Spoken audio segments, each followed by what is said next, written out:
Në këtë incident humbën jetën 45 oficerë dhe marinca dhe 42 të tjerë u plagosën. Regjia kini atë anjen, foton e anjes të shkatruar, që ju kam dhe një anje të shkatruar.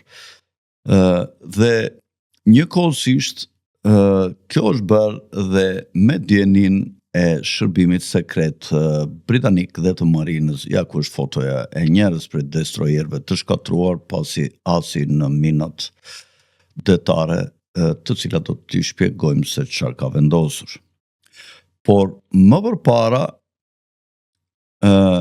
në datën, kjo vendos në atë që quhet kanali i Medrit.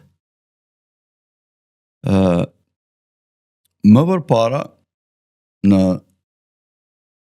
muajin maj, 15 maj në mos gaboj, në kanalin e Otrantos, viti 46, kishin kaluar disa anije luftarake britanike, të cilat u qelluan me një artilleri bregdetare nga bregu i Shqipërisë për 7 minuta, ku odhën rreth 100 predha paralajmëruese. Nuk u goditën, por u qellua përpara vijës së lëvizjes së anijeve.